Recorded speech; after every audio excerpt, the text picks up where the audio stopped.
আসসালামু আলাইকুম, welcome back to my channel. আমার প্রিয় প্রিয় আপু ভাইয়ারা, আপনারা সবাই কেমন আছেন? আশা করছি যে যেখানে যে অবস্থাতেই আছেন, মহান আল্লাহ তাআলার অশেষ রহমতে আপনারা সবাই ভালো আছেন। আমরাও আলহামদুলিল্লাহ মহান আল্লাহ তাআলার অশেষ রহমতে ভালো আছি। আর নতুন আরেকটি ভিডিও নিয়ে আপনাদের মাঝে আবারও চলে এলাম।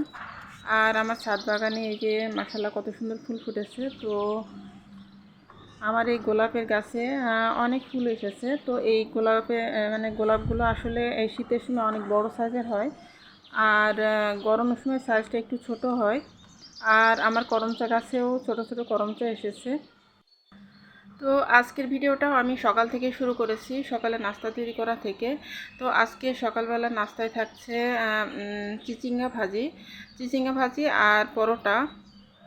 গতকালকে যে পরোটা তৈরি করেছিলাম, তো সেই পরোটার কিছুটা ডো রয়ে গিয়েছে। তো সেই ডো দিয়েই আমি দুইটা পরোটা আর কি তৈরি করে নিব।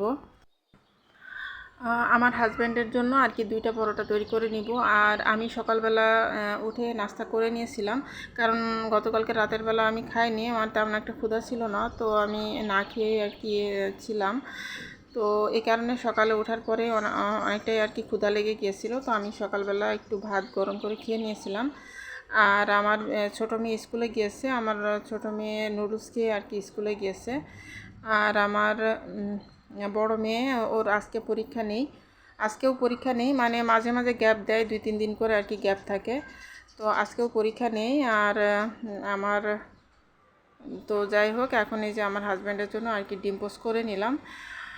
তো ডিম পোস্ট করে নিয়ে আর এখন এই যে আমি চিচিঙ্গা ভাজিটা কিভাবে করি সেটা একটু দেখিয়ে দিচ্ছি আপনাদেরকে। তো আমি ডিম দিয়ে আর কি চিচিঙ্গা ভাজি করব। তো এখানে এই যে আমি সরিষার তেলের মধ্যে রসুন আর পেঁয়াজ দিয়ে দিয়েছি, দিয়ে তারপরে এখন এই যে হালকা করে ভেজে নিয়ে তারপরে একটা ডিম দিয়ে দিব, একটা ডিম ফেটিয়ে আর কি দিয়ে দিব। তো দিয়ে তারপরে আমি ভালোভাবে আর কি নাড়াচাড়া করে একসাথে করে আমি মিক্স করে নিব, ক্রাম্বেল করে নিয়ে তারপরে আমি চিচিঙ্গাগুলো দিয়ে দিব। আর আমি প্রথমে চিচিঙ্গাগুলোকে সামান্য একটু লবণ আর হলুদ আর কাঁচামরিচ পেঁয়াজ এগুলো দিয়ে সিদ্ধ করে নিয়েছিলাম। তো এখন এই যে আমি চিচিঙ্গাগুলো দিয়ে দিয়েছি, দিয়ে তারপরে একসাথে সব কিছু ভালোভাবে মিক্স করে নিয়ে তারপরে আমি ভাজা ভাজা করে নিয়ে তারপর নামিয়ে ফেলবো। তো এটা একটা মজাদার সবজি। তো এই সবজিটা ভাত কিংবা রুটি সব কিছুর সাথেই খুব ভালো লাগে। তো আমার হাজব্যান্ডও এই সবজিটা অনেক পছন্দ করেন। তো এই কারণে আর কি সবজিটা তৈরি করে নিলাম। আর এখানে এই যে ডিম পোস্ট করে দিয়েছি, আর পরোটা তৈরি করে দিয়েছি দুইটা। তো এগুলোই ওনার জন্য আর কি নাস্তা তৈরি করে দিলাম। আর আমি তো আর নাস্তা করব না, আর আমার ছেলে বাইরে থেকে আর কি নাস্তা করে এসেছে। আর এই যে এখন আমি ব্রেডগুলো একটা বক্সের মধ্যে করে আর কি নামিয়ে রাখবো। তো সকালবেলা আমার ছেলে আর কি ব্রেড নিয়ে এসেছে। তো আমার ছোটো মেয়েকে স্কুলে দিতে গিয়েছিল, তো আসার পথে ও বাইরে থেকে নাস্তা করে এসেছে আর ব্রেড নিয়ে এসেছে। তো ব্রেডটা আমি এখন গুছিয়ে জায়গা মতো বক্সে রেখে দিব। আর আমার ছেলে মাঝে মাঝে আর কি বাইরে নাস্তা করে, আর এমনিতে নর্মালি বাসায় নাস্তা করে। তো এই ব্রেডটা হচ্ছে মিল্ক ব্রেড। তো মিল্ক ব্রেডটা খেতে খুবই মানে ভালো লাগে, আর এটা হচ্ছে অনেক সফট হয়। তো আমি এখন এই যে ব্রেডটা গুছিয়ে বক্সে রেখে দিলে মানে পরবর্তীতে বক্সের থেকে বের করে নিতে সুবিধা হবে। আর আমার ছোটো মেয়েটা আবার ব্রেড পছন্দ করে, তো বিভিন্নভাবেই খায়। স্কুল থেকে আসার পরে আমার মেয়ে ব্রেড দিয়ে ডিম পোস্ট করে নিয়ে খেয়ে নেয়। তো বিভিন্নভাবেই ও খায়, মেয়োনিজ দিয়ে খায়, তারপরে সস দিয়ে খায়, তো অনেকভাবেই খায়। তো তো আমার ব্রেডগুলো গুছিয়ে নেওয়া হয়ে গেছে। তো আমি এখন জায়গা মতো রেখে দিলাম, আর এখন একটু চা খেয়ে নিব আমার ছেলের জন্য আর আমার জন্য আর কি চা করে নিচ্ছি, নিয়ে তারপর আমি চা খেয়ে নিব। আর আমার হাজব্যান্ড তো সকালবেলা দুধ চা খান না, তো ওনার অসুস্থতার পর থেকে আর কি দুধ চাটা খান না। আর এমনি আগে তো কফি খেত, তো এখন আর কফি খায় না, যেহেতু ইসরায়েলি মানে পণ্য আর কি কফি, তো ওইটা আর কি বয়কট করেছে। তো এই কারণে এখন আর কফি খায় না, কফিটা ছেড়ে দিয়েছে, আর এখন চা খান। তো সকালবেলা রং চা আর বিকালবেলা দুধ চা খান। তো আমার হাজব্যান্ডের জন্য আগেই আমি রং চা করে দিয়েছি, দিয়ে তারপরে এখন এই যে আমি আমার ছেলের জন্য আর আমার জন্য দুধ চা করে নিচ্ছি।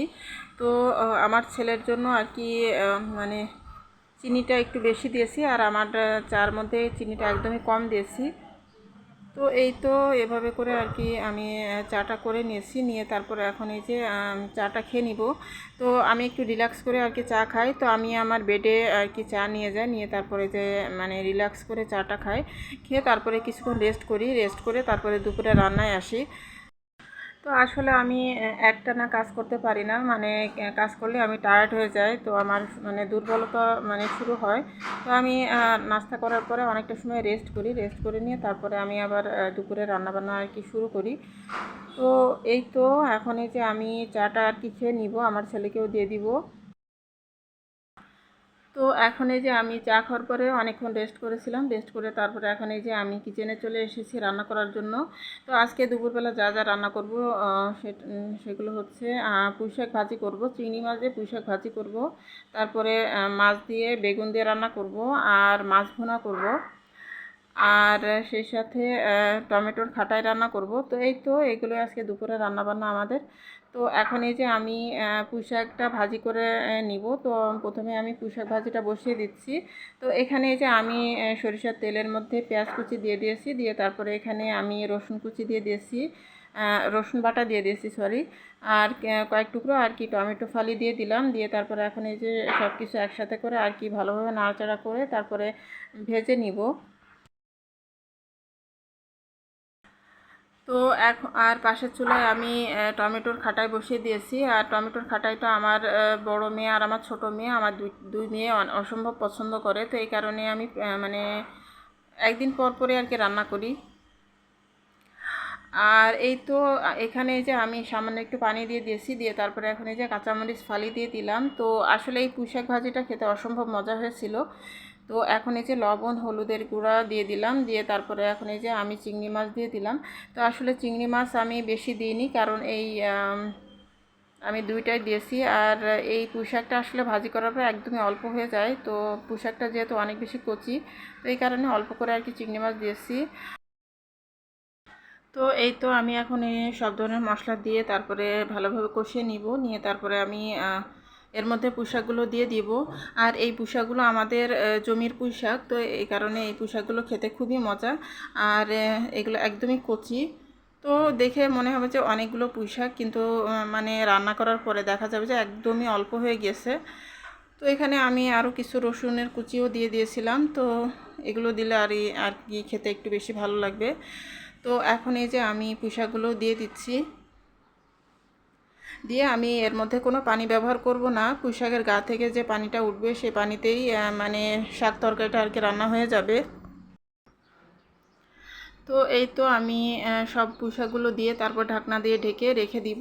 আর এভাবে আমি ভাজি করে নেব। আর একদম শুকনা শুকনা শুকনা করে আর কি ভাজি করে নিব। তো এভাবে করলে আর কি খেতে অনেক মজা হবে। যেহেতু ভাজি করব, তো এই কারণে আমি একদম শুকিয়ে ফেলবো। আর যদি ঝোল ঝোল করতাম তাহলে এর মধ্যে একটু পানি দিতাম, দিয়ে ঝোল করে রান্না করতাম। তো আমি ভাজি করব, এই কারণে আমি শুকিয়ে ফেলবো। তো এই তো আমি জালটা একটু কমিয়ে তারপরে ঢাকনা দিয়ে ঢেকে অনেকক্ষণ আর কি রেখে দিব, দিয়ে মানে মাঝে মাঝে আর কি ঢাকনা তুলে তুলে নাড়াচাড়া করে দিব। আর এই তো পাশের চুলায় আমি মাছের মাথাগুলো ভেজে নিচ্ছি। তো এই মাছের মাথাগুলো দিয়ে আমি বেগুন রান্না করব। তো বেগুন তরকারিটাও অল্প করেই করব, তার কারণ হলো যে বেগুন তরকারি তো আমাদের বাসায় আমার হাজব্যান্ড খান না, কারণ ওনার যেহেতু অ্যালার্জি সমস্যা আছে, তো এই কারণে উনি বেগুন তরকারি খান না। তো এই বেগুন তরকারিটা আমি আমার নিজের জন্য রান্না করতেছি, আমি একাই খাবো। তো এই কারণে অল্প করে রান্না করতেছি, মানে একটা বেগুন আর কি রান্না করব, দুইটা মাথা দিয়ে একটা বেগুন রান্না করব। আর এখানে এই যে পাশে আমার শাক ভাজিটা হচ্ছে। আর এখন এই যে আমি বেগুন তরকারিটা বসিয়ে দিচ্ছি। তো আমি মশলা ভালোভাবে কষিয়ে নিয়েছি, নিয়ে তারপরে এখন এই যে কেটে রাখা বেগুনগুলো দিয়ে দিলাম, দিয়ে তারপরে আমি নাড়াচাড়া করে সামান্য একটু পানি দিয়ে দিব, দিয়ে তারপরে আমি বেগুনগুলোকে কষিয়ে নেব। আর আমার প্রিয় প্রিয় আপু ভাইয়ারা যারা আমার ভিডিওটি দেখা শুরু করেছেন, একটা লাইক দিয়ে প্লিজ আমার ভিডিওটি কন্টিনিউ করবেন। আর আমি আসলে প্রত্যেকদিন ভিডিও একটু মানে কষ্ট করে দিচ্ছি, তো আমার অনেকটাই ঝামেলা হয়ে যায়, যেহেতু দিনের বেলা আমি ভয়েস দিই। আর দিনের বেলায় তো আপনারা জানেন যে চারিদিকে কী পরিমাণে নয়েজ আসে, তো তার ভিতর থেকেও অনেক কষ্ট করে আমি ভয়েস দিই। তো আসলে আমার তো ওয়াচ টাইমটা একদমই কম, তো এই ওয়াচ টাইমটা আরও আস্তে আস্তে কেটে নিয়ে যাচ্ছে, মানে ওয়াচ টাইম তো বাড়ছে না, বরং উল্টো আরও কেটে নিয়ে যাচ্ছে। তো আসলে জানি না আমার চ্যানেলের সাথে এমন কেন হচ্ছে। তো আমার ওয়াচ টাইম যা ছিল তার থেকে অনেক অনেক ঘন্টা ওয়াচ টাইম আর কি কেটে নিয়েছে। তো আসলে আমি বুঝতে পারছি না যে এরকম কেন হচ্ছে। আসলে আমি জানি না যে ইউটিউব আমার সাথে এমন কেন করছে। তো এই তো আমার রান্নাবান্নাগুলো হয়ে গেছে। তো এই যে দেখুন না, সবগুলো রান্নায় অনেক মজার হয়েছিল।